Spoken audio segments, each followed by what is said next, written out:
하나님의 말씀은 느헤미야 1장입니다. 1절만 읽겠습니다. 하가라의 아들 느헤미야의 말이라. 아닥살스다 왕 20년 기슬로월에 내가 수상궁에 있는데. 아멘. 지난주까지 하나님의 부흥에 대해서 시리즈로 쭉 살펴봤고요.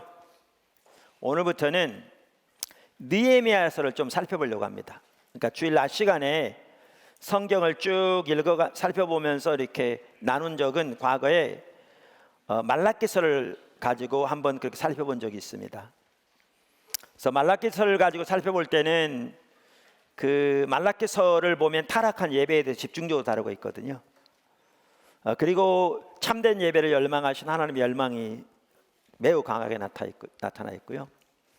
그 부분을 살펴보았고, 이번 그 느헤미야를 통해서는 그 느헤미야서가 많은 분들이 영적 전쟁의 교과서라고 그래요. 그러니까 우리가 이렇게 하나님을 따라가면서 하나님께서 시대마다 하나님의 위대한 일들을 이루시는데, 그 하나님의 위대한 일을 위해 따라갈 때에 많은 영적 전쟁들이 있어요. 많은 영적인 방해들이 있어요.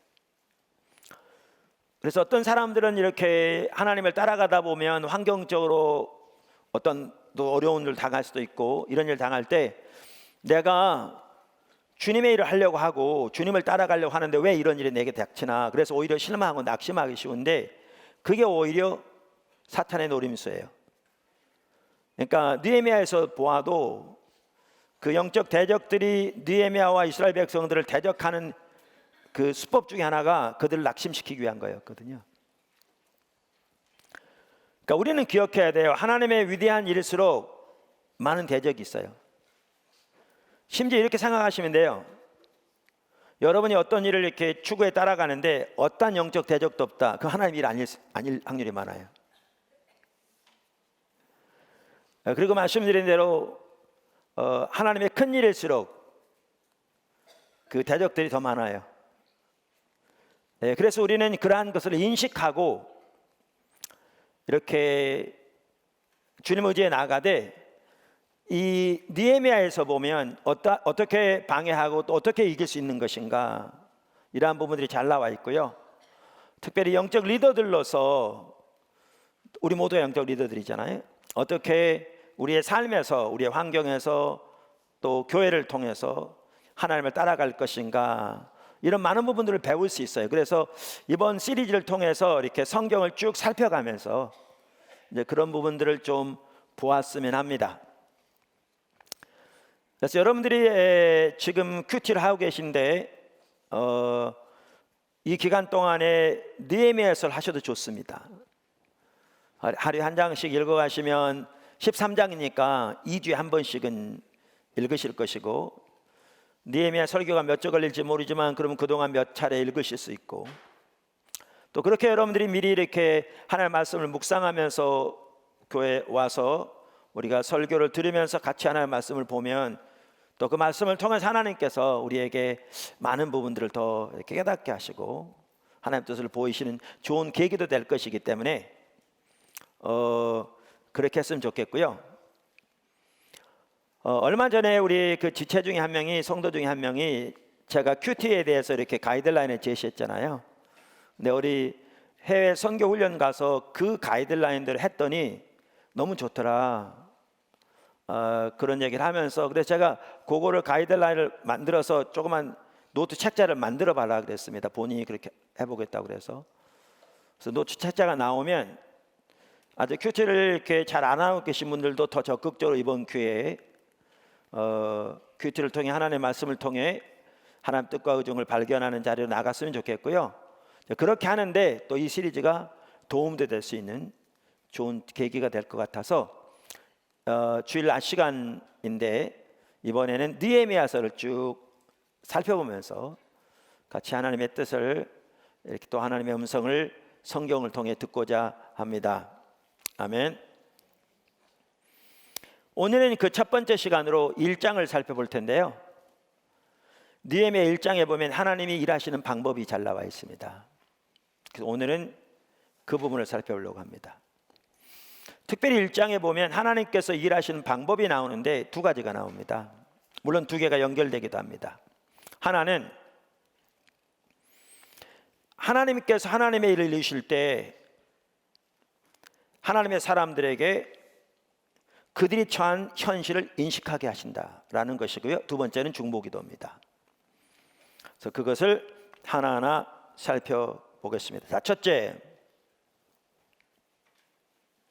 하나님께서 놀라운 일을 이루실 때 많은 경우 하나님의 백성들에게 그들이 처한 처지를 인식하게 하십니다. 그들이 처한 처지를 인식하게 하십니다. 자, 느헤미야 1장 1절을 다시 한번 보시죠. 아까도 말씀드린 성경을 이렇게 쭉 살펴갈 것이니까요. 느헤미야를 잘 펴서 가지고 계시면 좋겠습니다. 또 요즘 뭐 이렇게 패드나 이렇게 폰으로도 보기 때문에 다양하게 보셔도 좋습니다. 하가라의 아들 느헤미야의 말이라. 아닥사스다 왕 제20년 기슬로월에 내가 수상궁에 있는데, 여기에 보면 이 사건이 언제 있었는지가 나옵니다. 아닥사스다 왕 20년 기슬로월에 있었다, 이렇게 돼 있죠. 이것을 태양력으로 표현하면 서기전 445년 11월 중순부터 12월 중순까지가 기슬로월입니다. 오늘날로 치면. 그래서 이 사건은 서기전 445년 11월 중순에서 12월 중순 사이에 있었습니다. 여기 보면 내가 이렇게 말함으로써 최소한 이 부분은 지금 느헤미야가 기록하고 있는 부분임을 볼 수 있습니다. 이 내용은 2절, 내 형제들 가운데 하나인 하나니가 두어 사람과 함께 유다에서 내게 이르렀기로 내가 그 사로잡힘을 면하고 남아있는 유다와 예루살렘 사람들의 형편을 물은즉, 하나니는 그 느헤미야의 친형제 같습니다. 아마 이렇게 많은 분들이 동생이라고 표현한 것 같기도 하고요. 그런데 이 내용을 좀 보시면 알겠지만 하나니가 지금 느헤미야가 있는 곳에 같이 살지 않고 있는 것으로 이렇게 추측해 볼 수 있습니다. 그러니까 예레미야 시대에 하나님의 심판을 받아서 남방 유다가 바벨론 포로로 잡혀갔는데 하나님께서 예레미야 때부터 그들이 회복될 걸 말씀하셨죠. 그래서 첫 번째 돌아온 게 그로부터 48년 후에 스룹바벨 총독을 중심으로 해서 약 5만 명이 돌아옵니다. 그때가 1차 귀환이고요. 그 다음에 제2차 귀환이 있었는데 그 2차 귀환은 서기전 458년 한참 후입니다. 에스라를 중심으로 해서 이제 예루살렘으로 귀환하는데 돌아오는데 이때 하나님과 일이 같이 돌아왔지 않나 이렇게 추측해 볼 수 있습니다. 예루살렘으로. 그런데 그 예루살렘에 있다가 하나님과 두어 사람과 함께 이제 누구를 찾아가느냐 하면 느헤미야를 찾아갑니다.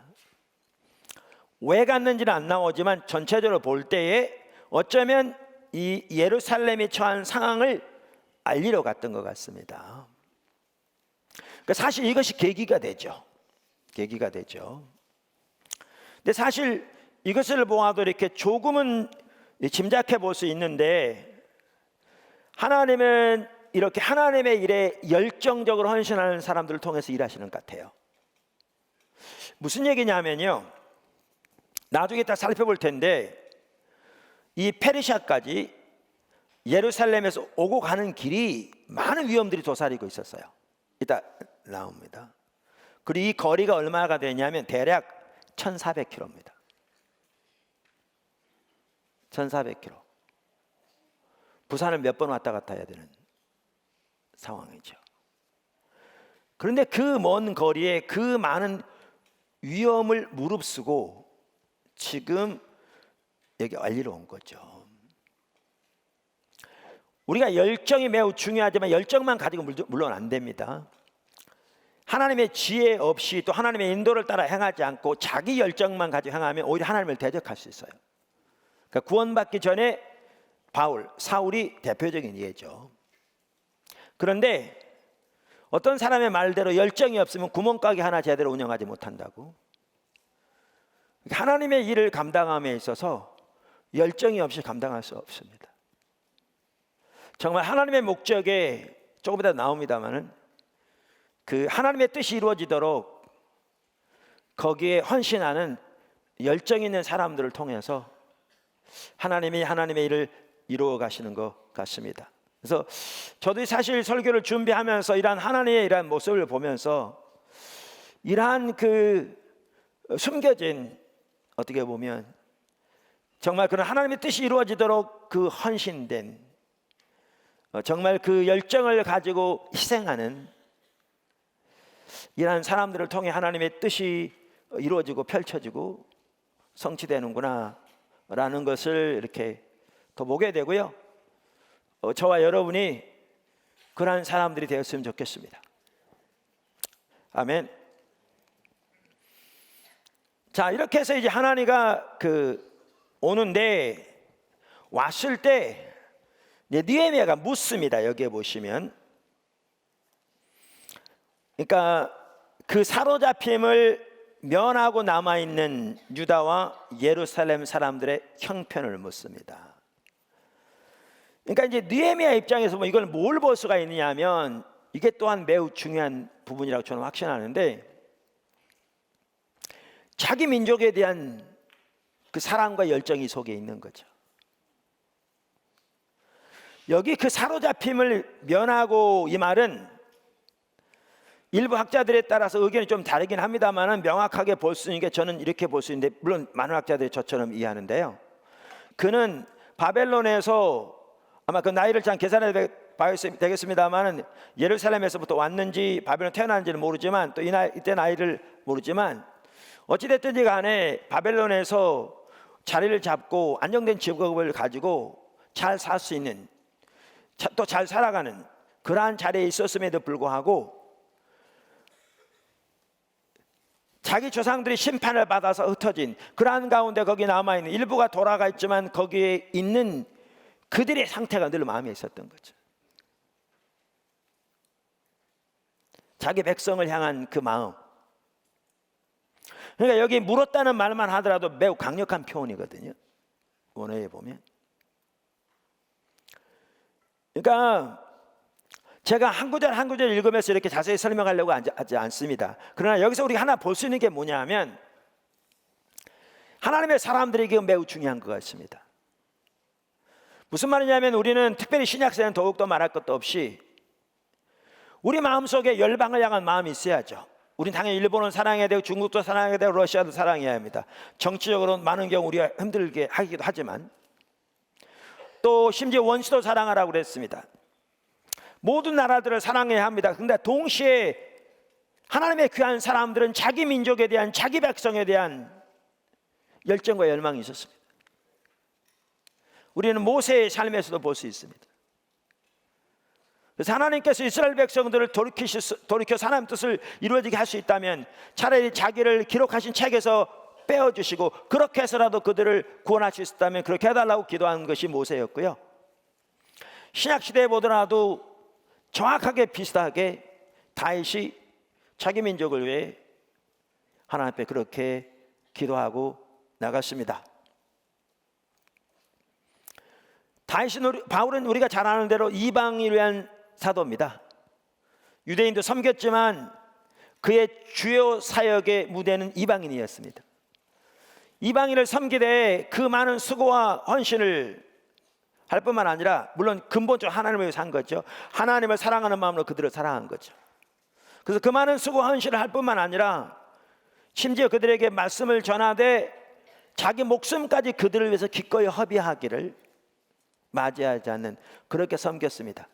그럼에도 그의 마음속에는 자기 민족을 향한, 자기 백성을 향한 그 뜨거운 마음이 있었습니다. 사실 우리 믿음의 조상들만 하더라도 그런 자세를 가지고 있었기 때문에 3.1운동도 그렇고 독립운동도 그렇고 많은 주요 인사들이 기독교인이었습니다. 그래서 우리가 당연히 열방을 섬기고 열방을 마음에 품고 기도하되, 우리 조국 대한민국, 특별히 한국의 교회와 이 백성이 하나님께 돌아오고 하나님의 뜻이 나라 가운데 이루어지고, 또 하나님의 뜻이 이 나라를 통해서 하나님의 그 여러 나라에서 이루어지도록 이 부분에 대해서 늘 마음에 품고 소중히 여기며 귀히 여기며 관심을 가지고 기도하는 그러한 자세가 우리에게 절실하게 필요한 줄로 믿습니다.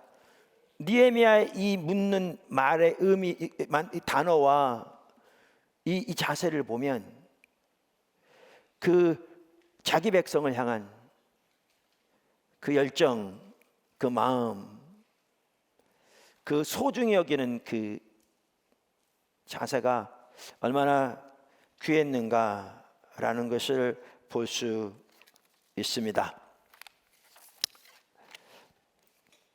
자, 그러면서 이제 3절에 그랬더니 이렇게 말합니다. 하나님가 이게 사실은 하나님의 그 위대한 일의 출발점입니다.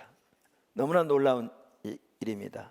이게 3절, 그들이 내게 이르되 사로잡힘을 면하고 남아있는 자들이 그 지방 거기에서 큰 환난을 당하고 능력을 받으며 예루살렘 성은 허물어지고 성문들은 불탔다는지라. 이걸 보면 그 당시 유대인들이 숫자는 작고 무장을 갖추지 못함으로써, 왜냐하면 성벽 자체가 무너져 있었거든요. 여기에 보면 성은 허물어지고 성문들은 불탔다, 이 말이 아까도 말한 대로 크게 학자들 두 가지 의견인데, 하나는 서기전 586년에 느부갓네살에 의해서 무너진 것을 말하는 것이고, 그 위에 또 다른 학자들은 그 위에 어떤 사건을 두고 말하는 것이라고 이해하는데, 무엇이 됐건 지금 예루살렘의 상태가 그런 상태에 있는 거죠.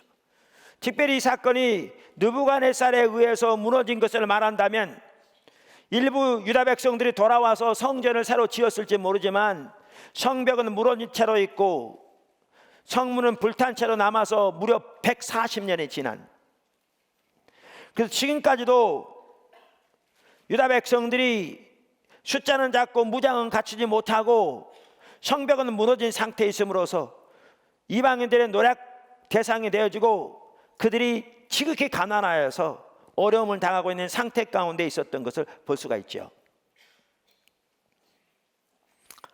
근데 아까 제가 뭐라고 말씀드렸냐면, 지금 이 3절이 하나님의 그 위대한 일을 시작하는 출발점이다, 이게 핵심이다, 이렇게 말씀드렸어요. 그럼 여러분들은 이렇게 들으실 때 이게 왜 핵심이냐, 이게 무슨 출발점이냐, 이렇게 말할 수 있어요. 그게 지금 유다 백성들이 처해 있는 상태가 아니냐, 어차피 유대 나라는 작은 나라였고, 어떤 사람은 그럴 수 있어요. 어차피 우리 민족은 안 돼, 다 그래 왔어, 이렇게 말할 수 있어요. 오늘 한국에 대해서 어떤 사람들이, 우리 한국 사람들이 그렇게 말하는 것처럼. 그런데 왜 이게 출발점이냐면, 우리 여기서 뭘 볼 수 있냐면, 이 구절에서 하나님께서 느헤미야에게 이스라엘 백성들이 처해 있는 처지를 인식하게 하셨다는 겁니다. 이 구절이.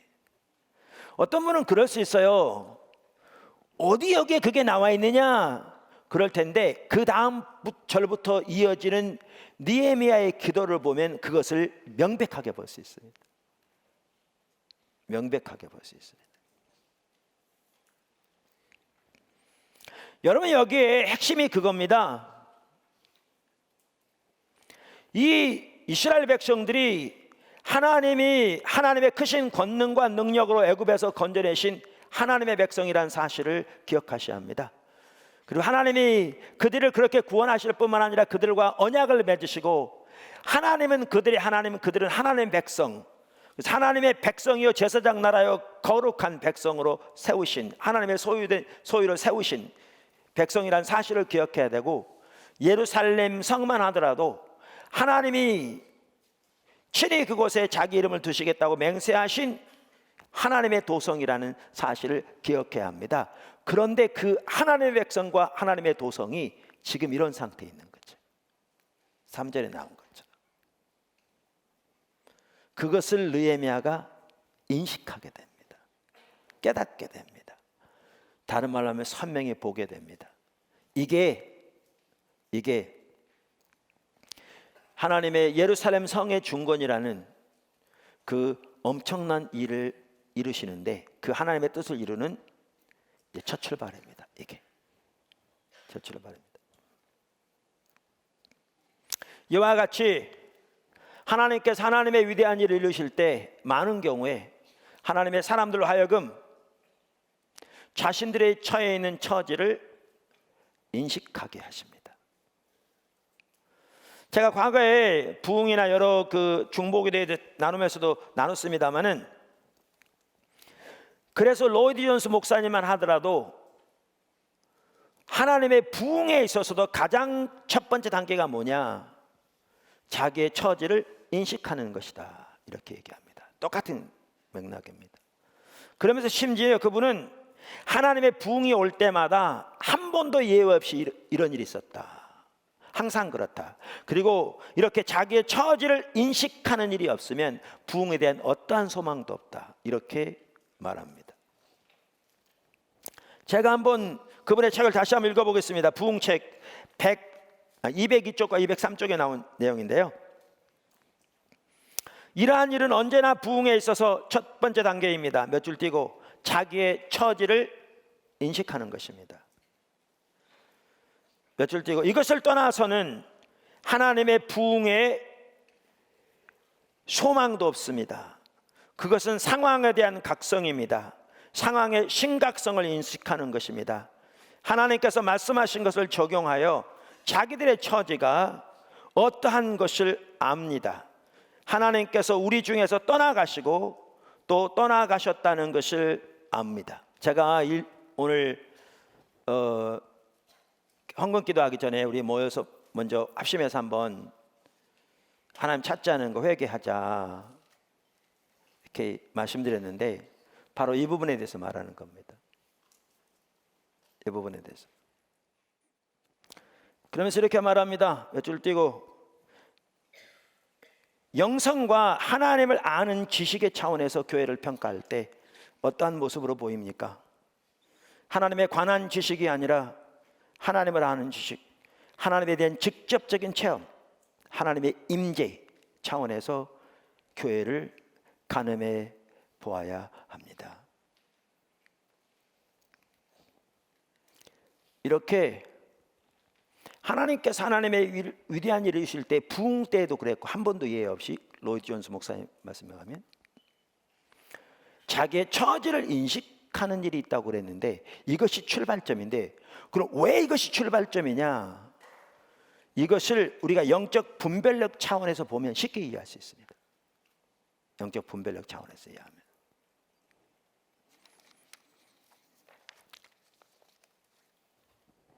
어느 시대건 하나님의 백성들이 신앙이 타락하면 영적 분별력이 어두워집니다. 자 보십시오. 하나님의 백성들이 하나님을 찾는 것을 소홀히 하면 하나님과의 개인적인 친밀한 교제에서 떠나게 됩니다. 왜냐하면 하나님을 찾는 만큼 그분을 알게 돼 있거든요. 그러면 하나님과의 친밀한 교제에서 떠나면 하나님의 백성들은 우리의 존재를 다해 하나님을 사랑하는 삶에서 떠나게 됩니다. 가장 큰 계명은 우리의 존재를 다해 하나님을 사랑하는 것입니다. 하나님이 우리에게 하나님을 그렇게 사랑하라고 말씀하시는 이유는 하나님이 먼저 우리를 자신의 존재를 다해 사랑하시기 때문에 그렇습니다. 그리고 우리 또한 그렇게 하나님을 사랑할 때 거기에 진정한 하나님과의 친밀한 교제가 있고, 하나님의 백성들이 하나님과 동행하는 삶을 살게 될 것이고, 하나님의 길로 향하는 삶을 살게 될 것이며, 하나님의 인도하심에 순종하는 삶을 살게 될 것이기 때문에 그렇습니다. 그리고 그렇게 하나님의 백성들이 살아갈 때 그들의 삶 속에 하나님이 만세전부터 예비하신 그 모든 은혜와 그 모든 살아있는 생명의 역사들이 넘칠 것이기 때문에 그렇습니다. 그래서 하나님의 백성들을 향한 하나님의 뜻은 항상 생명입니다. 예수님께서 이 땅에 오신 것이 양으로 생명을 얻게 하되 더 풍성히 얻게 하려 함이라고 말씀하셨습니다. 근데 하나님의 백성들이 하나님을 찾는 걸 소홀히 하면 하나님과 친밀한 교제에서 멀어지게 됩니다. 그러면 하나님과 친밀한 교제에서 멀어지면 하나님을 존재를 다해 사랑하는 삶에서 떠나게 됩니다. 그리고 우리 마음속에 하나님과 다른 것을 동시에 사랑하게 되고 하나님만을 전적으로 의지하는 게 아니라 하나님도 의지하고 세상도 수단들도 의지하게 되는데 이 하나하나가 우상입니다. 이렇게 우리 삶 속에 우상 숭배가 점점 늘어나기 시작하면 우리는 하나님의 명령에 순종하되 절대로 전적으로 순종할 수 없습니다. 우리가 원하는 것만 선별적으로 임의대로 순종하고 나머지는 자기 방식과 자기가 원하는 대로 살아가게 됩니다. 이것은 전적인 불순종과 같습니다. 그러면 하나님의 길을 떠나게 됩니다. 그리고 세상의 방법대로 자기 타락한 강팍한 마음대로 살아가게 됩니다. 그 결과는 사망입니다. 하나님의 심판이 임하죠. 이렇게 그러니까 아무리 종교적인 의식이 많아도 하나님 그분을 간절히 찾는 것을 소홀히 하고 그래서 하나님 그분을 알고 그분을 존재를 다해 사랑하는 삶에서 떠나는 것을 성경은 영적으로 타락한다고 말하고 있고 그것을 성경적인 표현으로 말하면 하나님을 버린다고 말합니다. 하나님과 친밀한 교회에 떠나는 거죠. 자, 이렇게 타락하면 찾아오는 열매가 뭐냐면 영적인 분별력이 어두워집니다. 영적인 눈이 어두워집니다.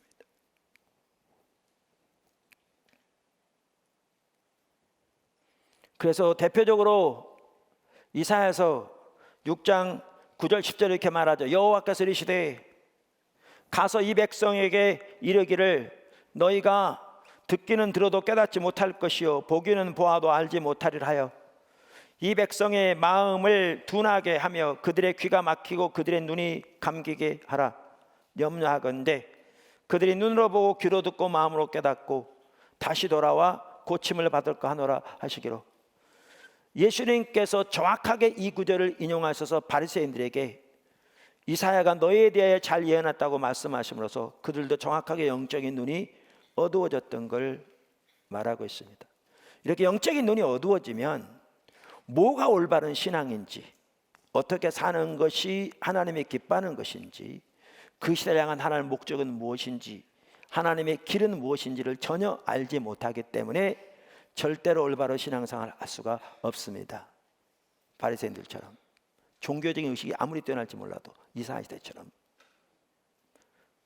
반면에 또한 참된 하나님의 길이 뭔지를 모르니까 자기가 철저하게 타락했는데도 불구하고 자기가 잘못됐다는 사실도 모르게 됩니다. 그리고 하나님이 아무리 하나님께 돌아오라고 외쳐도 그 말을 못 알아들었습니다. 왜냐하면 자기가 하나님 떠났다는 사실도 인식하지 못하고 있기 때문에 여전히 나름대로 종교적인 의식을 하고 있으니까요. 좀 더 자세한 사항을 알기 원하시면 제 책 영적 분별력이라는 책이 따로 있습니다. 자, 이렇게 하나님의 백성들이 타락하면 영적인 분별력이 어두워지는데 이러한 영적인 분별력이 어두워진 상황에서는 어떠한 부흥이나 어떤 회복의 소망도 없습니다. 왜냐하면 하나님의 백성들이 영적인 분별력이 어두워지면 뭐가 참다운 길인지 뭐가 올바른 신앙인지를 이해하지 못하기 때문에 올바른 신앙생활을 할 수 없을 뿐만 아니라 그것이 가려지니까 자기가 지금 하나님 앞에서 영적으로 어떤 상태인가를 전혀 보지 못하는 거죠. 그러니까 돌이킬 수가 없는 거죠. 대표적인 예가 자주 말씀드리는 라오디게아 교회입니다. 요한계시록 3장에 보면 예수님께서 라오디게아 교회에 편지한 내용이 나오는데 14절부터 22절입니다. 다 읽어보면 좋겠지만 제가 몇 구절만 읽어보겠습니다. 우리가 잘 아는 대로 라오디게아 교회는 하나님이 혹은 예수님이 칭찬하기 원하셔도 아무리 찾아도 칭찬할 것이 단 하나가 없는 교회였습니다. 제가 아까 말씀드린 시간을 아끼기 위해서 15절부터 읽겠습니다. 내가 내 행위를 아노니 내가 차지도 아니하고 뜨겁지도 아니하도다. 내가 차든지 뜨겁든지 하기를 원하노라. 이 말은 차지라 그 말이 아니죠. 이 말은 차라리 찬 게 낫겠다 그런 뜻이죠. 그러면 자기가 찬 거라도 아니까 돌이킬 수 있는 여지라도 있는 거죠. 이 말은 차란 말이 아니라 뜨거워지라 그 말이잖아요. 그러면서 이렇게 말하죠. 내가 이같이 미지근하여 뜨겁지도 아니하고 차지도 아니하니 내 입에서 너를 토하여 버리라. 자 보세요. 어떤 상태가 있냐 하면 돌이키지 않으면 하나님이 그들을 하나님의 입에서 토하여 버리겠다 이 상태입니다. 얼마나 심각합니까? 자 보세요. 하나님 만약에 저와 여러분에게 말씀하시기를 차든지 뜨겁든지 하라. 그렇지 않으면 내가 너를 내 입에서 토하여 버리라 이렇게 말씀하실 정도라면 우리 상태가 얼마나 심각한 상태겠어요? 이해하시죠? 그토록 심각했습니다. 근데 이제 심각한 건 이거예요. 이제 우리가 그렇다는 게 전혀 아니고요. 우리가 그 상태에 있더라도 그 음성을 못 들어요. 라오디게아 교회가 그 상태에 있는데 못 듣죠. 이게 두려운 거죠. 그냥 그 다음 절을 보세요.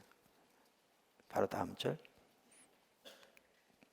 내가 말하기를 나는 부자라 부여하여 부족한 것이 없다 하나 내 곤고한 것과 가련한 것과 가난한 것과 눈먼 것과 벌거벗은 것을 알지 못하는도다. 그러니까 여기 보시면 하나님의 관점에서 이들은 아까도 말한 대로 돌이키지 않으면 하나님이 입에서 토하여 버리겠다고 말씀하실 만큼 심각한 상태였고 그 하나마도 정말 심각하죠. 어떤 상태였냐면 칭찬할 것이 단 하나가 없었고 그 상태를 곤고하고 가련하고 가난하고 눈멀고 벌거벗은 상태에 있다고 말하죠. 이게 누구의 눈에 볼 때? 하나님의 눈에 볼 때. 그러니까 진정한 영적인 상태죠. 근데 본인들은 뭐라고 생각해요? 본인들은 부자라 부여하여 부족함이 없다고 자부하고 있어요. 그러니까 여기에 보면 하나님이 가련하고 가난하다고 그러는데 자기들은 부자여서 부족함이 없다고 말하죠. 왜냐하면 그 당시에 그 지역은 산업이 발달해서 성도들이 돈을 많이 벌었어요. 그러니까 다 하나님의 축복으로 돈 벌었다고 그랬겠죠. 그래서 부자라 부여하여 부족함이 없다. 문제는 하나님 앞에 진정한 부가 무엇인지도 모르는 거죠. 하나님은 가난하다 그러니까 부자라고 그러죠. 자 보세요. 하나님 앞에서 이런 상태인데 본인들은 이렇게 생각하고 있어요. 그런데 이 상태에서 회복되겠습니까? 불가능합니다.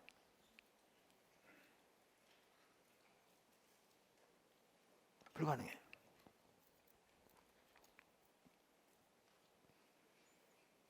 영적인 분별력이 어두워지면요 회복되는 게 불가능합니다.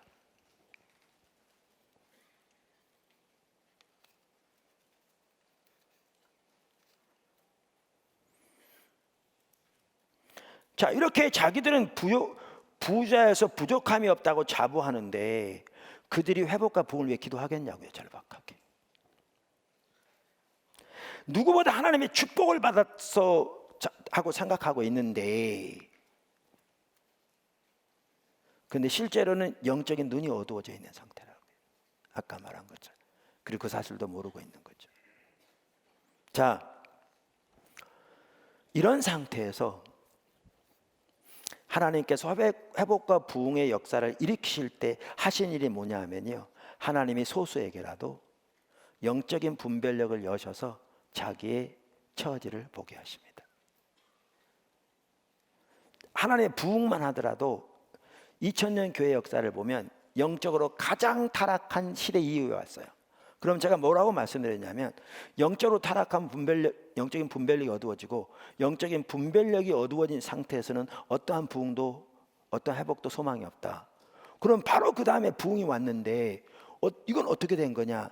그래서 하나님이 하신 일이 뭐냐 하면 이렇게 타락해 있을 때 하나님이 새로운 일을 일으킬 때마다 하나님의 전적인 하나님의 은혜로 하신 일이 뭐냐 하면 소수에게라도 영적인 분별력을 열으셔서 다시 하나님의 은혜를 부으셔서 영적인 분별력을 열으셔서 자기들이 처해 있는 영적인 상태를 하나님의 관점에서 보게 하세요. 다시 말하면 라오디게아 교회로 아까 말한다면 자기들이 하나님 앞에서 사업은 잘 되고 돈은 많이 벌었는데 하나님의 진정한 관점에서 볼 때 자기들이 얼마나 가난하고 얼마나 눈부럽고 얼마나 벌거벗었으며 자기들의 영적인 상태가 그토록 심각하고 심지어 예수님이 문 밖에 계셔서 문을 두드려 계시는 교회에서 하나님의 임재가 철저히 거두어져 있는 모든 것이 인본주의가 가득하고 사람의 방법만 가득한 그런 상태에 있다는, 그래서 하나님의 심판과 진노가 코앞에까지 닥친, 돌이키지 않으면 그렇게 중대한 결과를 가져올 상태에 있다는 그 하나님의 관점을 깨닫게 하세요.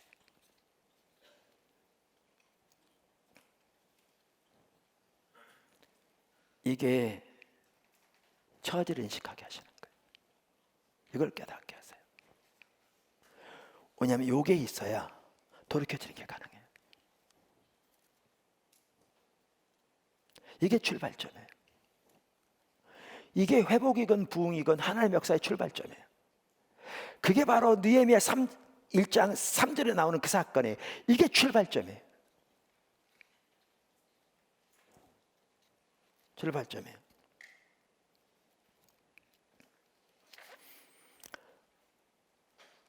제가 다시 한번 그 로이 존스 목사님 책 읽어볼게요.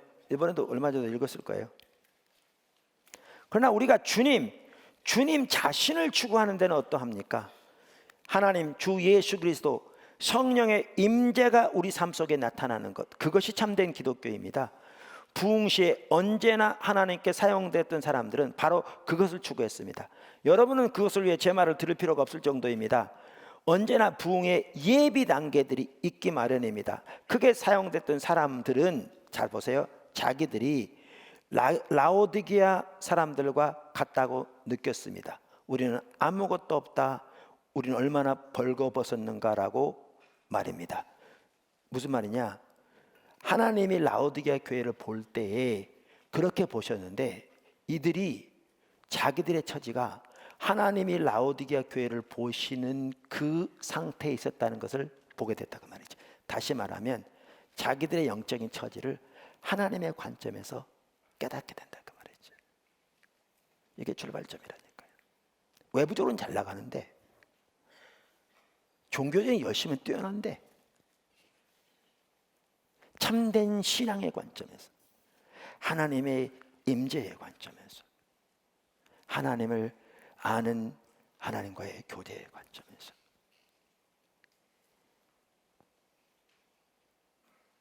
그걸 깨달은 거죠. 그걸 깨달으니까 하나님께 달려가 하나님을 찾기 시작하죠. 이게 첫 출발이라니까요. 뭐냐? 마음을 열어 자기의 처지를 인식하게 하시는 것입니다. 이와 같이 하나님의 위대한 일을 이루실 때 첫 단계가 뭐냐면요, 하나가 자기의 처지를 인식하게 하시는 것입니다. 이게 전적인 하나님의 은혜입니다. 그리고 이것이 없이는 진정한 회복에 어떠한 소망도 없습니다. 부흥도 마찬가지고. 본인들은 그 사실을 모를 수 있습니다. 어떻게 모르는 게 당연합니다. 근데 하나님이 그 일을 하고 계십니다. 그래서 여러분의 삶 속에 이런 일이 일어나고 있다면 하나님이 놀라운 일을 하고 계십니다. 사실은요, 제가 오늘 설교 준비하고 또 일부 예배 설교하면서 하나님께서 정확하게 포도나무 교회를 느헤미야 1장으로 인도하셨고 여태까지 인도하셨거든요. 지금 우리가 해야 할 일이, 모든 지체들이 바로 그리로 돌아갈 필요가 있는 거죠. 느헤미야 1장.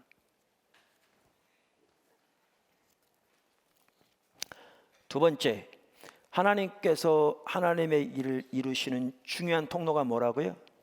중보기도입니다. 하나님께서 하나님의 일을 이루시는 핵심적인 통로 중에 하나가 중보기도입니다. 그것을 오늘 역시 느헤미야 1장에서 볼 수 있습니다. 중보기도가 하나님께서 하나님의 일을 이루시는 핵심적인 통로 중에 하나인데 여러 가지 면에서 그렇습니다. 그 중에 두 가지 면만 딱 든다 그러면 다음과 같습니다. 왜 이게 핵심적인 통로인가? 그 중에 하나는, 그러니까 작은 첫 번째죠. 그 중에 하나는 하나님은 중보기도를 통해서 하나님의 사람들을 세워가십니다. 왜 이게 핵심적인 통로인가? 하나님은 중보기도를 통해서 하나님의 사람들을 세워가시기 때문에 그렇습니다. 오늘 느헤미야의 삶에서 그걸 잘 볼 수 있습니다. 잘 볼 수 있습니다. 제가 가끔 큰 바의 얼굴 얘기하잖아요. 이게 이제 소설에 나온 얘기죠. 초등학교 책에 있었던 것 같아요. 제가 어렸을 때. 그때는 국민학교라고 그랬는데. 어떤 한 마을에 바위에 큰 얼굴이 새겨져 있는 바위가 있었잖아요. 그 언덕이. 근데 어니스트란 소년이 어머니로부터 하나의 전설을 듣는데 저 바위 언덕에 새겨진 저 큰 바위 얼굴을 담는 아이가 태어나서 훌륭한 인물이 될 거라는 전설인 거죠. 그 마을에 태어나서. 어니스트는 그 말을 듣고 자라면서 그 마을에서 태어난 그 훌륭한 위인을 찾아 나섭니다. 근데 못 찾았는데 나중에 보니까 자기가 그 위인이었던 거죠. 그게 이제 큰 바의 얼굴인데 제가 왜 이 말을 이렇게 사용하느냐면 하나님이 중보기도를 통해서 하나님의 사람들을 그렇게 세워가십니다. 그렇게 세워가십니다. 자, 그것을 우리가 느헤미야의 삶에 잘 볼 수 있다고 그랬는데 자, 우선 이제 하나씩 살펴보겠습니다. 느헤미야는 자기들이 처한 현실을 인식했을 때 중보기도로 나갔습니다. 오늘날 자기 관점에서 그것도 옳다는 전혀 보장도 없는데 몇 가지 좀 깨달았다고 느헤미야처럼 하나님께 나아가 하나님의 긍휼과 자비를 구하며 하나님 백성을 위한 회복과 부흥을 간절히 구하는 일을 하지 않으면서 이제 자기가 안다고 하는 작은 지식을 가지고 다른 사람들을 비판하고 판단하는 사람들이 있는데 그것은 잘못된 겁니다. 그것은 전혀 현실에 대한 인식이 아닙니다. 그래서 저는 현실에 대한 인식과 표면적인 이해를 구분합니다. 그러니까 자기 지식으로 소위 깨달았다고 하는 그러한 것들은 표면적인 이해고요. 현실에 대한 인식은 하나님의 성령의 조명으로 마음을 열려 자기들의 처해 있는 영적인 상태를 하나님의 관점에서 보게 되는 거죠. 예를 들면 하나님이 라오디게아 교회를 보시는 그 관점에서 자기들이 동일한 상태에 있다는 것을 깨닫게 되는 거죠. 보통 사람들은 전혀 그런 내용을 보지 못하고 외부적인 것에만 초점을 맞춰 정반대로 우리는 너무나 잘 되고 있는 축복받은 하나님의 사람들이라고 자부하고 있는 그때에 자기들의 영적인 상태가 진정한 신앙의 관점, 하나님과 또 하나님 아는 지식의 관점, 하나님의 성령의 임재의 관점, 하나님의 생명의 역사가 삶 속에 함께하는 이 관점에서 볼 때 어떻게 자기들이 라오디게아 교회처럼 그렇게 하나님을 떠난 심각한 상태에 있는가를 인식하게 되는 거죠. 깨닫게 되지. 이게 현실에 대한 인식인데요. 이렇게 현실을 인식한 느헤미야는 기도로 나갑니다. 근데 이런 것 같더라고요. 참된 하나님의 사람들은, 참된 하나님의 종들은 하나님을 의지합니다. 아멘. 이 말은 하나님을 의지하지 않으면 참된 구원받지 못한 하나님의 사람들이라 그 얘기는 아닐지 몰라도 올바른 영적인 상태에 있지 않는 거죠. 자, 제가 참된 하나님의 사람들은 하나님을 의지합니다. 그래서 하나님께 기도로 나갑니다. 그러면 다 아멘 합니다. 이게 상투적인 표현이 될 수 있고요. 당연하지, 기도하고 금식해야지, 그렇게 말할 수 있어요. 근데 제가 한 가지 예를 들게요. 그게 에스라의 예입니다. 에스라 8장. 아까 하나니가 그 길을 왔잖아요. 1400km 이르는 길을. 그 길을 여기서 올라갈 때 누가 올라갔냐면 에스라가 사람들 이끌고 올라갔죠. 그때 아이들도 같이 갔고요. 거기에 이제 일부 보물도 있었어요. 그 아닥사스다 왕이 이제 주워서 갖다 창고에 예루살렘 성전에 놓게 한 그런 부분도 있었고, 또 자기들의 여러 가지 그 쓸 것도 있었고, 가는 중간에 많은 강도들이 있죠. 이 위험, 이 험한 길, 이란 길을 통과해야 되는데 그것에 대해서 말하는 구절이 에스라 8장에 나옵니다. 에스라 8장에 보면 그래서 거기에 보면 어떤 그 당시 이제 2차 귀환인데 그 귀환한 사람들의 그 이름들도 나오기도 하고 족장들과 그들의 계보가 쭉 나옵니다. 자, 1절 보시죠. 아닥사스다 왕이 왕위에 있을 때에 나와 함께 바벨론에서 올라온 족장들과 그들의 계보는 이러하니라.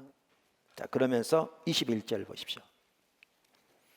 제가 21절부터 23절까지 읽겠습니다. 먼저 그때 내가 아하와 강가에서 금식을 선포하고 우리 하나님 앞에서 스스로 겸비하여 우리와 우리 어린 아이와 모든 소유를 위하여 평탄한 길을 그에게 간구하였으니 이는 우리가 전에 왕에게 아뢰기를 우리 하나님의 손은 자기를 찾는 모든 자에게 선을 베푸시고 자기를 배반하는 모든 자에게는 권능과 진노를 내리신다 하였으므로 길에서 적군을 막고 우리를 도울 보병과 마병을 왕에게 구하기를 부끄러워하였습니다. 그러므로 우리가 이를 위하여 금식하며 우리 하나님께 간구하였더니 그의 응낙하심을 입었느니라. 자, 아까 말한 대로 진정한 하나님의 사람들은, 하나님의 종들은, 우리 모두 하나님의 종이자 한편은 영적 리더들은 또 우리가 모두 한편 영적 리더들입니다. 하나님 의지한다. 그리고 하나님 의지하기 때문에 기도한다. 그랬는데 그거 말하기 쉽습니다. 금식하고 기도해야죠. 근데 여기 에스라 보실래요? 아까 말한 그런 차원입니다. 어린아이들도 있고 일부 보물도 있고 많은 위험이 있습니다. 강도의 위험부터 시작해서. 근데 에스라는 어떤 위치에 있었냐면요, 아닥사스다 왕으로부터 보병과 마병을 요청할 수 있는 위치에 있었습니다. 왜냐하면 에스라는 신실하게 섬겼던 사람입니다. 왕을 잘 알았습니다. 그러니까 왕이 보낸 겁니다. 사람들 이렇게 이끌어 가도록. 그러니까 그것을 할 수 있는 자리에 있었습니다. 근데 여기에 보면 안 했다고 그랬습니다. 그렇게 하기를 부끄러워했다고 그랬습니다. 그리고 하나님을 의지했습니다. 기도함으로 하나님만 도움을 구했습니다. 하나님의 도움을 구했습니다. 그러니까 제 말은 우리가 도움을 받을 수 있는 길이 있는데도 불구하고 받지 말고 기도만 해야 된다, 그 얘기는 아닙니다. 그런데 중요한 것은 사람을 의지하지 않고 하나님만을 의지하는 이 자세는 반드시 배워야 합니다. 에스라의 경우에는 왜 또 말하지 않았느냐? 이래서 말하지 않았습니다. 여기 내용 자세히 보시면 자기가 과거에 왕에게 뭐라고 그랬냐면 우리 하나님은, 여호와 하나님이죠, 에스라, 우리 하나님은 자기를 찾는 모든 자에게 하나님의 손은 선을 베푸시고 반대로 자기를 배반하는 모든 자에게는 권능과 진노를 내리신다고 말했다는 거죠. 다시 말하면 하나님을 찾는 자에게 하나님이 하나님의 손으로, 능력으로 선을 베푸신다고 말했는데 지금 자기가 왕에게 도와달라고 말하면 자기가 그동안 말했던 하나님의 말씀을 취소시키는 거잖아요. 하나님 의지하지 않고 사람의 도움을 구하니까.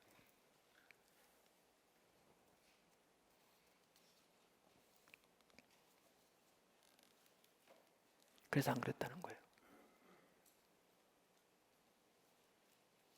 그만큼 그는 하나님의 명예를, 하나님의 말씀을 소중히 하겠습니다. 근데 아까도 말한 대로 당연히 하나님을 의지해야죠.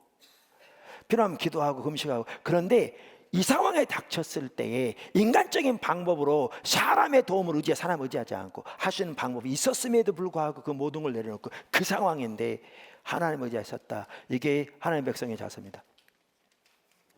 그리고 그렇게 서야 하나님의 인도를 따라 여러 가지 방법들을 따라 순종할 때에도 그분의 인도를 따라 할 수가 있겠죠. 그리고 그렇게 주님을 의지했기 때문에 그는 기도로 나갔죠. 여기 한 가지 잠깐 살펴보고 넘어가면요, 아까 느헤미야. 자 보세요. 성경에 보면 하나님과 함께하면 하나님도 함께하시고 하나님 버리면 하나님도 우리를 버리신다. 이 말은 함께하지 않는다 그 말이죠. 그러니까 하나님 함께한다 말과 버린 말을 이렇게 대칭을 사용하고 있는데 여기는요 뭐라고 하고 있어요? 하나님을 배반하는 거와 뭐를 대칭으로 하고 있어요? 하나님을 찾는 것을 대칭으로 하고 있어요. 이게 똑같은 겁니다. 우리가 하나님을 찾기를 소홀히 하면요 결론은 하나님을 떠나게 돼 있습니다. 하나님 배반하게 돼 있어요. 아까 제가 설명드렸어요. 그래서 하나님을 배반하는 것 대칭으로 하나님을 찾는 것을 말하고 있습니다. 이와 같이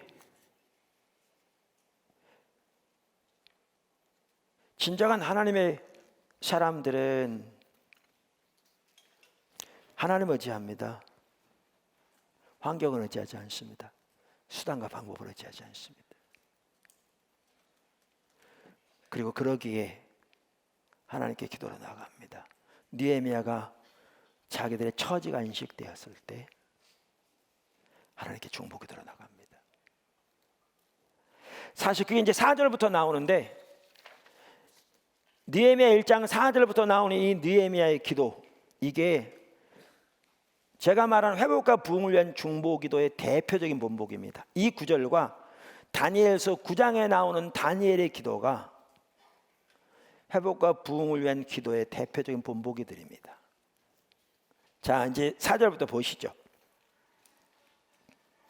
이 말을 듣고 그리고 이제 여기 보면 그 중보 기도의 중요한 자세들, 요소들이 나옵니다. 이 시간은 중보 기도에 설교하는 시간이 아니기 때문에 이미 여러 차례 살펴봤기 때문에 제가 그 부분을 자세히 설명 안 할 겁니다. 그냥 언급하고 넘어갈 겁니다. 4절 보십시오.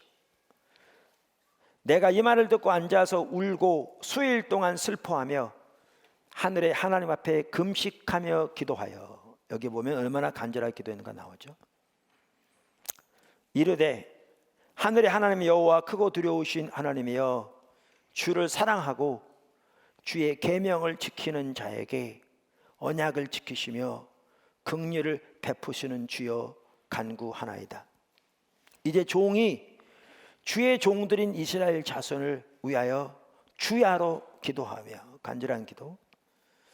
우리 이스라엘 자손이 주께 범죄한 죄들을 자복하오니 주는 귀를 기울이시며 눈을 여시사 종의 기도를 들으시옵소서. 나와 내 아버지의 집이 범죄하여 주를 향하여 크게 악을 행하여 주께서 주의 종 모세에게 명령하신 계명과 율례와 규례를 지키지 아니하였나이다. 그러니까 어떻게 자기 조상들과 자기들이 하나님의 말씀에서 떠나 그 말씀들을 실제 삶에서는 버렸으므로 심판이 왔는지를 인식하고 회개함으로 나갑니다. 이미 살펴봤습니다. 회개하되 쟤들이 잘못했습니다 이런 게 아니라 자기는 이렇게 잘하고 있는 사람에도 불구하고 나와 내 아비 집이 범죄했다고 말함으로써 그들의 죄가 나의 죄고 내가 죄 그들의 죄, 하나님 앞에 한 운명을 가진 민족의 죄악을 가지고 하나님 앞에 서는 것을 볼 수가 있습니다. 우리에게 이 마음이 있어야 합니다. 이 자세를 가지고 있다면요 이렇게 손가락질 절대 못합니다. 그렇게 손가락질 하는 사람들 한 손가락 저를 향할지 모르지만 나머지 손가락 다 자기를 향하고 있어요. 자기는 훨씬 못합니다. 왜냐하면 그 자세부터가 잘못된 거거든요. 심각하게 타락한 이 자세가 있다면 절대 그렇게 못합니다.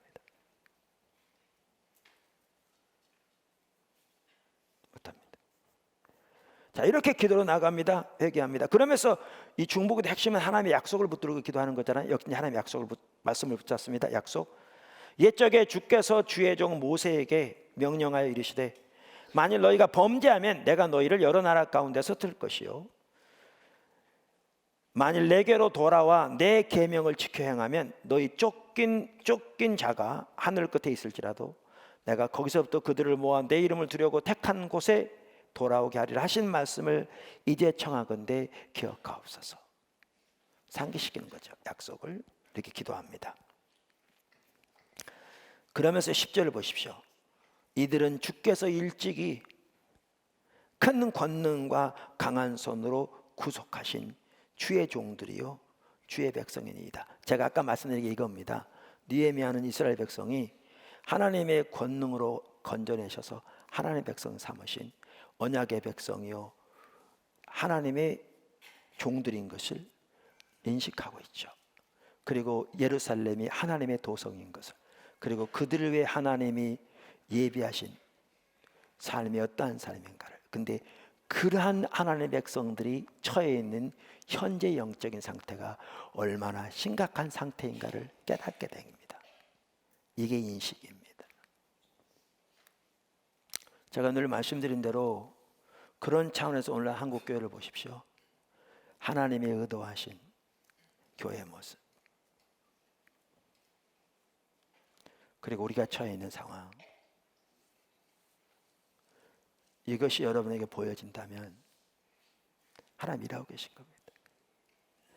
여러분이 진정으로 그게 보여진다면 그게 우리의 죄로 인한 것임을, 우리가 종교적인 의식과 모양을 쓸지 몰라도 하나님을 알기를 추구하는 것을 소홀히 하여 그분을 존재를 다해 사랑하는 사람에서 멀리 떠나 있으면서 하나님은 우리 목적을 위한 수단에 불과하고, 그러기 위해 종교적인 의식마저도 자기 목적 이루어달라고 하나님께 드리는 뇌물과도 같이 율법주의적인 이해를 가지고 드리고 있고, 그거라도 해야 복받을 것처럼, 그리고 우리의 삶은 철저하게 타락한 자기 마음의 강팍한 대로 세상의 방법대로 자기 목적을 위해 살아가는, 다시 말하면 하나님의 법을 철저히 버린 결과인 것을 깨닫게 된 거죠. 관계만 하더라도 겉으로는 그럴듯하게 말할지 모르지만 속에서는 상대방에 대한 미움과 시기와 분노와 판단과 후욕이 너무 가득하고,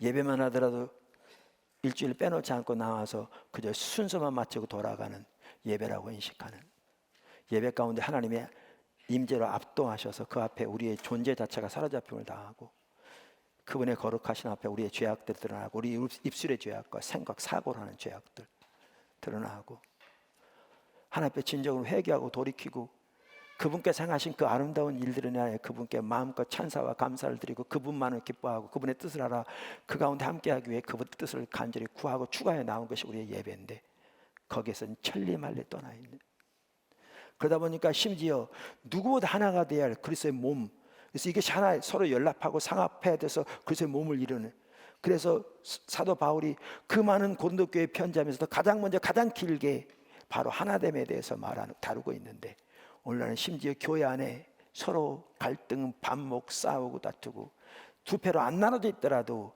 거의 하나 돼서 연합되어지는 경우가 거의 드물처럼 자기의 주도권 전혀 내려지지 않고 상대방을 쥐어 누르고 자기가 그 위에 서기를 원하고, 성도는 목회자는 성도는 성도들대로 당회 중에 서로 뭐하고, 이게 너무너무 팽배인데 그게 죄인지도 인식하지 못하는, 그것이 얼마나 철저하게 타락한 하나님의 몸을 나누는 죄인 것을 인식하지 못하는, 그래서 몸은 다 파트너에 있을지 몰라 갈기갈기 찢어져 있어서 머리부터 그리스도의 머리인 그리스도로부터 하나님의 생명이 흘러 넘쳐야 되는데, 종교적인 모양을 쓸지 모르지만 가치관과 사고는 세속적인 것은 이만큼도 달라지지 않았고, 예수 믿는다는 것 외에는 살아가는 삶의 방식이나 태도나 가치는 안 믿는 사람과 이만큼도 다를 바가 없는 그런 상태에 있으면서 자기들이 잘못됐다는 사실도 인식하지 못하는, 그러한 죄 때문에 교회에 하나님의 임재가 거치고 하나님의 이름은 땅에 떨어져서 세상에서 조롱과 멸시를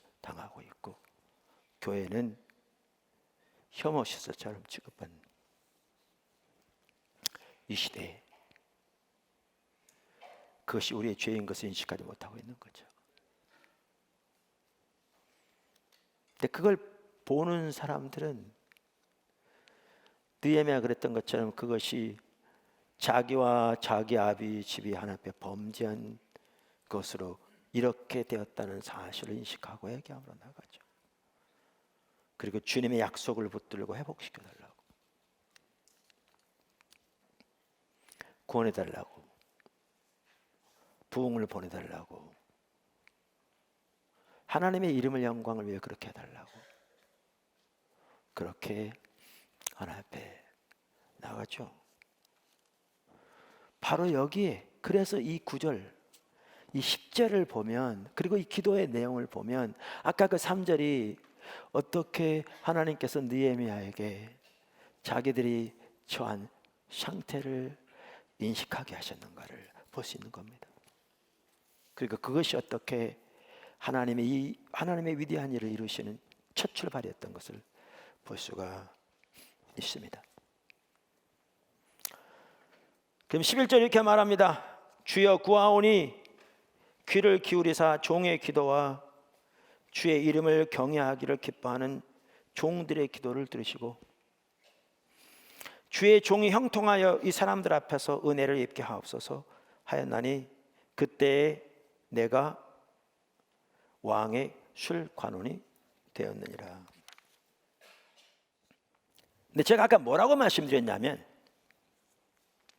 이 중보기도가 중요한 이유 중에 하나가 뭐냐면 중보기도를 통해서 하나님이 사람들을 세우시기 때문에 그렇다, 이렇게 말씀드렸어요. 그 대표적인 예가 느헤미야다, 이렇게 말씀드렸습니다. 그럼 이게 무슨 말인지 제가 이제 설명을 드리겠습니다. 우리는 그것을 어디서 보면 알 수 있냐면요, 바로 다음 장에 2장 1절을 보면 알 수 있습니다. 2장 1절.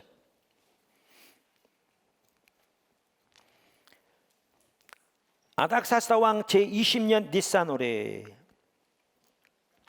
왕 앞에 포도주가 있기로 내가 그 포도주를 왕에게 드렸는데 이전에는 내가 왕 앞에서 수심이 없었더니 왕이 내게 이르시되 내가 병이 없거늘 어찌하여 얼굴에 수심이 있느냐, 이는 필연 내 마음에 근심이 있음이로다 하더라.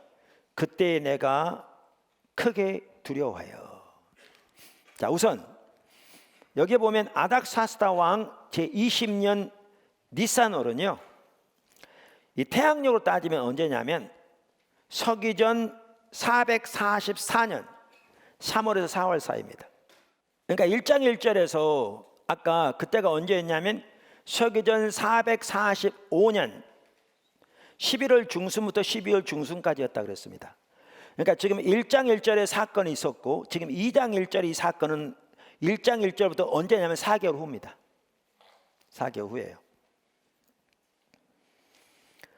그 당시 페르시아 왕들은 대개 겨울에는 바벨론에서 지내고요, 나라가 크고 이제 날씨도 그러니까, 그 다음에 여름에는 메대의 앙메다라는 휴양지에서 지내고, 그 다음에 봄이나 가을이 되었을 때 수상궁으로 왔답니다. 그래서 1장에 나왔을 때는 아닥사스다 왕이 수상궁에 없었던 것 같고요, 내용을 보면. 이제 봄이 되니까 수상궁으로 돌아온 거죠, 왕이. 그리고 그 당시 페르시아 왕들은 더 나아가서 고대 중근동의 국가들의 일반적인 왕들도 파티를 많이 했습니다, 잔치를. 그래서 이때 지금 이 아닥사스다 왕이 잔치를 배설한 그 상황입니다. 자, 아까 뭐라고 그랬냐면 1장에 보면 그가 금식하며 하나님 앞에 간절히 기도하며 나갔어요. 근데 이게 4개월 됐는데 4개월 동안 근심하지는 않았을 겁니다. 왜냐하면 4개월 동안 금식했더라면 그거 못 살아 있겠죠. 뿐만 아니라 지금 왕 앞에 맡은 일을 하러 감당하러 가야 되는데 이렇게 말라가지고 몸 뼈셔가지고 병 이렇게 가면 당장 목 날아가죠.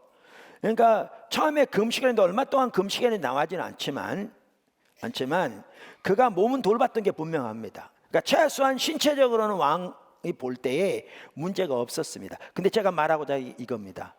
그는 금식은 거기에 멈췄을지 모르지만 이 마음 속에 이스라엘의 회복에 대한 지금 이것이 끊임없이 자리 잡고 있습니다. 이게 그를 압도하고 있습니다. 그러니까 자기도 모르는 사이에 근심이 있는 거죠. 자기도 모르는 사이.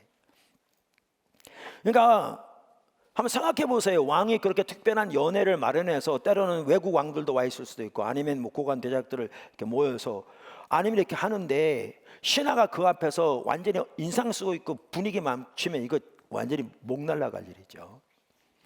그러니까 왜 내가 근심이 많으냐라고, 무슨 근심이 있느냐 물었을 때 크게 두려워했다고 하는 말만 보더라도 내용을 볼 수 있는데, 이걸 보면 뭘 할 수 있냐면, 느헤미야가 전혀 자신을 인식하지 못한 상황 가운데 금식은 그쳤을지 모르지만 이스라엘 백성들이 처해 있는 영적인 상태와 예루살렘을 회복해 주기 원하는 그 열망이 지금도 그를 압도하고 있었던 거죠. 이해하십니까? 근데 사실 그게 계기가 돼서 이제 파송됩니다. 그러니까 1장에서부터 그가 그토록 기도해왔던 내용이 이 계기를 통해서 왕에게 말할 수 있는 계기가 주어지고 하나님의 역사로 이제 총독으로서 파송됩니다. 그리고 모든 도움을 주도록 주변의 국가들에게 왕이 명령합니다. 하나님 일이 되어지는데, 제가 하는 말은 이 말이에요. 무엇이 느헤미야에게 지속적으로 그 예루살렘에 대한 하나님의 마음, 그것이 회복되기를 원하는 그 열정, 그리고 그것에 대한 하나님께 대한 그 끊이지 않는 이 갈망, 무엇이 그것을 유지하도록 했느냐는 거예요. 무엇이? 그게 중보기도가 한 겁니다. 이게 없었더라면요, 일 안 이루어졌습니다. 실제적으로.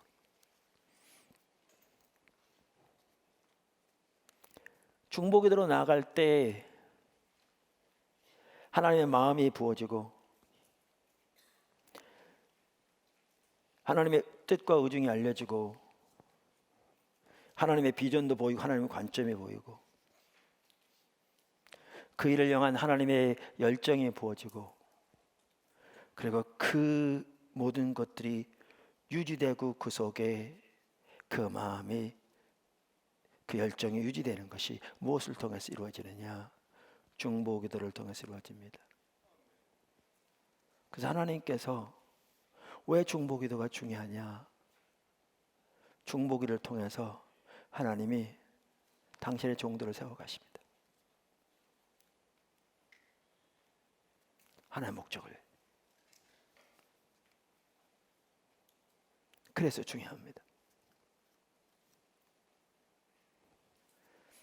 그래서 중요합니다.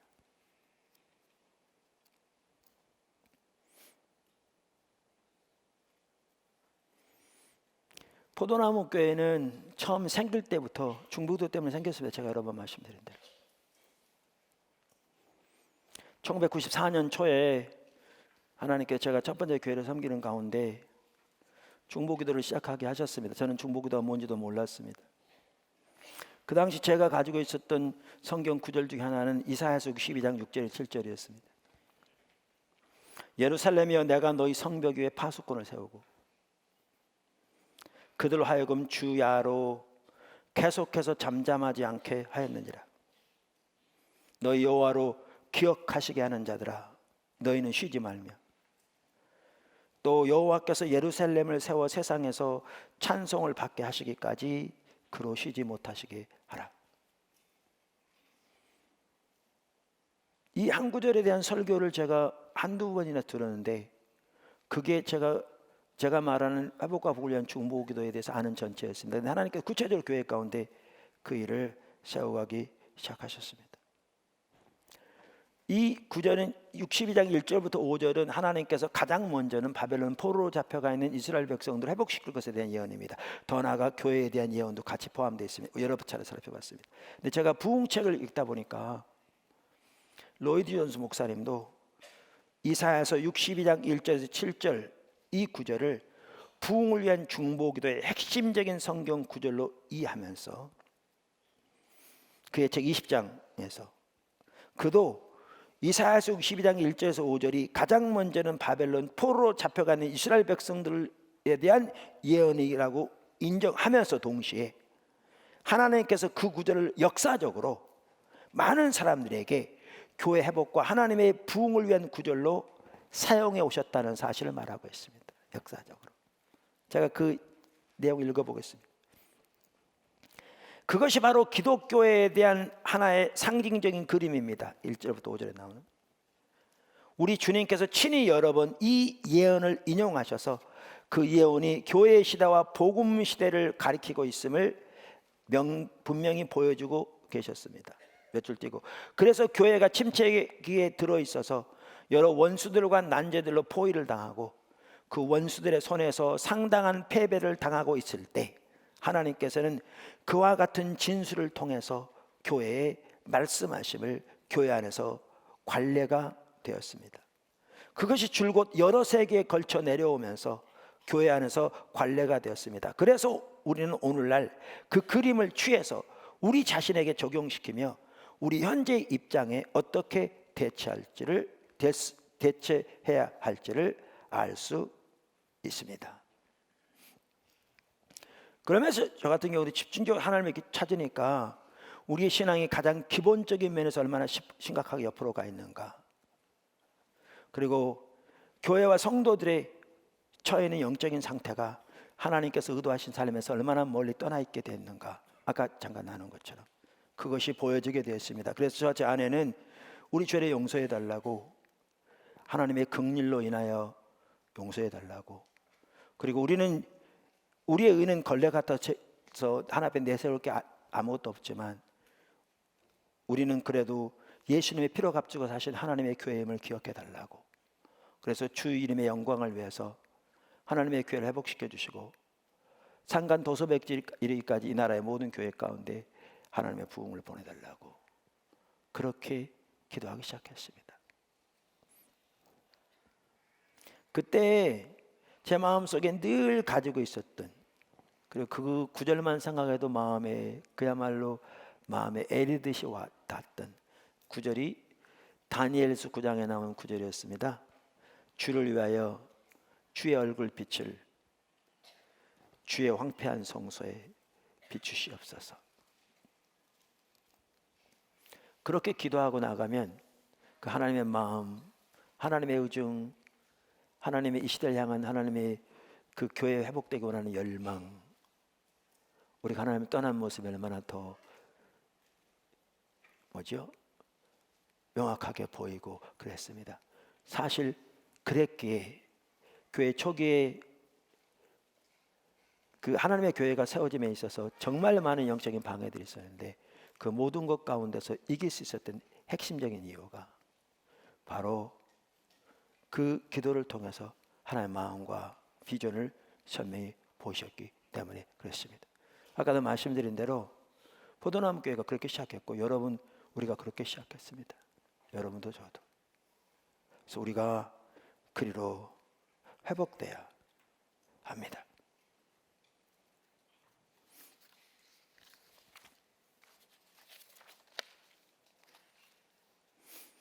자, 그럼 왜 부흥이 또한 중보기도가 하나님 앞에 소중한가? 어떤 면에서? 또 다른 하나는 하나님께서 그 기도를 들으시기 때문에 그렇습니다. 아까 나눈 것처럼 이사야 62장에 보면 하나님께서 가장 먼저는 바벨론 포로로 잡혀가는 이스라엘 백성을 회복시킬 것을 말씀하시면서 그들을 위해 기도할 자들을 세우실 것을 말씀하십니다. 우리가 이미 선지자의 기도에서 나눴듯이 성경에 보면, 그리고 교회 역사를 보면 하나님이 일하시는 패턴을 볼 수 있습니다. 그걸 요약하면 그렇습니다. 하나님은 하나님의 때에 하나님의 일을 이루신다. 하나님의 때가 되면 하나님은 그것을 위해 기도할 자들을 세우신다. 그들이 하나님의 약속을 붙잡고 하나님의 뜻을 이루어달라고 밤낮으로 하나님께 기도한다. 하나님께서 그들의 기도를 들으시고 하나님의 능력으로 그 뜻을 이루신다. 그래서 하나님께서 현실을, 그리고 하나님께서 하나님의 하나님의 목적을 기도할 자들을 세우시는 방법이 여러 가지인데 제가 말씀드렸잖아요. 하나는 하나님께서 환경을 흔드신다. 다른 하나는 하나님께서 성경을 통해 하나님의 약속을 깨닫게 하신다. 하나님께서 성령을 통해 하나님의 계획과 마음과 의중을 우리에게 알리신다. 하나님께서 성령을 통해 하나님의 계획과 관련해서 우리에게 개인적인 약속을 주시기도 한다. 하나님께서 영적인 분별력을 부으셔서 하나님의 관점에서 자신의 처지를 인식하게 하신다. 하나님의 때에 하나님이 기도하는 자들을 세우시는데 그 중에 하나가 처지를 인식하게 하십니다. 느헤미야의 경우는 그렇게 해서 하나님 앞에 기도로 나갈 때 그를 빚으시고 세우셨을 뿐만 아니라, 그래서 하나님의 그를 통해서 예루살렘 성 중건이라는 그 어마어마한 일을 이루셨을 뿐만 아니라 하나님의 그 기도를 들으시고 하나님이 약속하신 대로 일을 이루실 것입니다.